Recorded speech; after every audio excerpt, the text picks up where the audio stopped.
7, and I didn't mean to have 7. I could have had like 18 as well. At least it wasn't too such a Yeah, right there.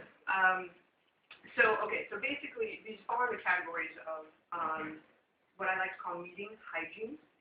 and basically, you know, you think that some of this stuff is sort of like social, I don't know what it is, maybe because I have so many meetings where you just sort of understand when somebody is more facile with I don't know if that's the right word, but whatever. It has more of an understanding of, you know, how to sort of be in a meeting and someone who's sort of waiting to talk, supposed to, you know.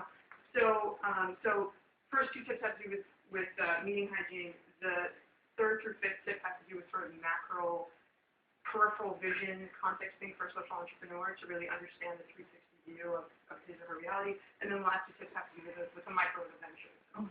So here are the tips.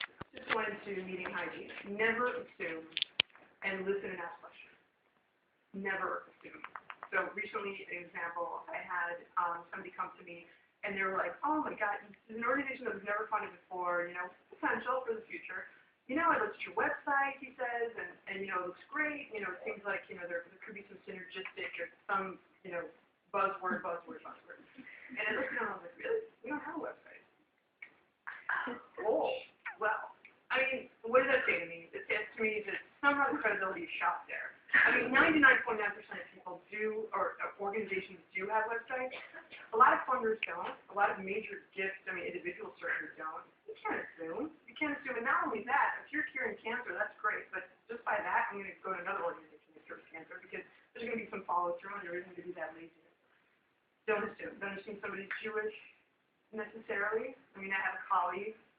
He looks very Jewish. He's not. He's Roman Catholic. You know, like, don't assume they're Jewish. Don't assume they're straight. Don't assume whatever it is. Don't assume they're pregnant. Maybe they're fat. You know, whatever it is. Just don't assume. Like, they're really, that's one thing where it's like just be an open book. And then the more cues you get, the more you understand where this person's going to.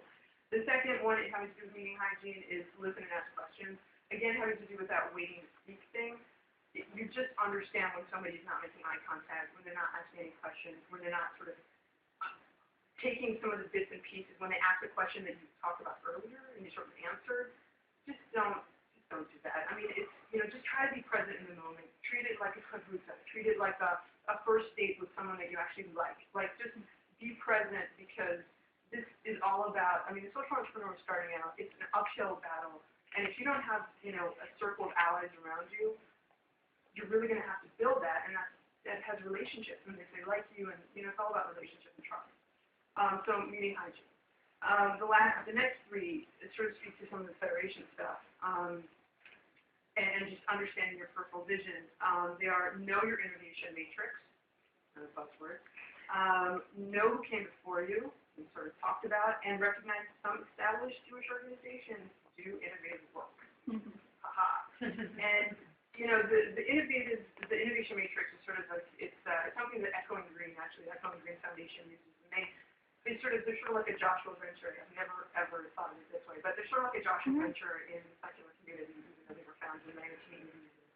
Seeded people like Wendy Pop and, you know, Freelancers Union and whatever else.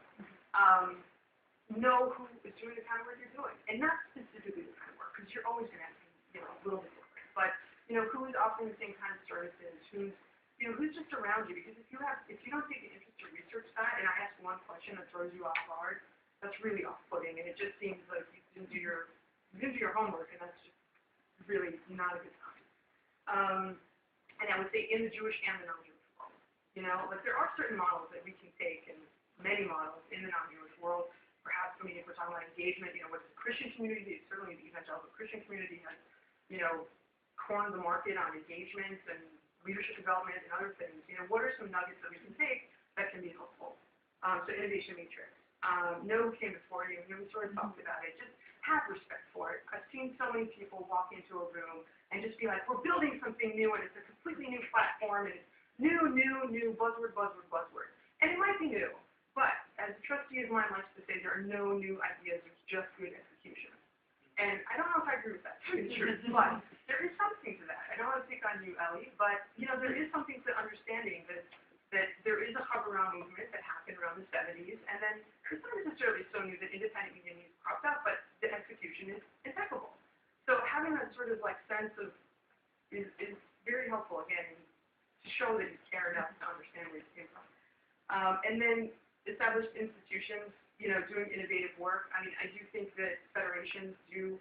I mean, I agree with you, actually, Andy. I've been shocked by some of the innovation that has happened, I have to admit. Can you give an example? I think, the two federations that you mentioned, UJ Federation of New York and CJP, we work with them directly. I think, the way that they reach out to special needs community is second to none. Second to none. Just making a really, inclusive Jewish community is so important, and they have the means to do it. When you think about it, federation is a giving circle. That's all it is. That really is all it is. So that's pretty innovative. It's just huge, and it's got more bureaucracy, and it's maybe more professionals, but it's basically a re-granting organization. They give to 100 agencies or however many UJA. So I just to recognize that there has been work, and maybe a project dies, but, like some of the innovation in federations, and I do agree with you that it happens to be, who's the leadership and all of that, it matters, but some of it is really inspiring. And it's a great partnership opportunity. I mean, to some extent, present tense, not to plug or anything, but like present tense does work with federations. I think that's very smart. And I think if anything, there can be a tool the federations can say, look, we're being innovative because our partner is present tense.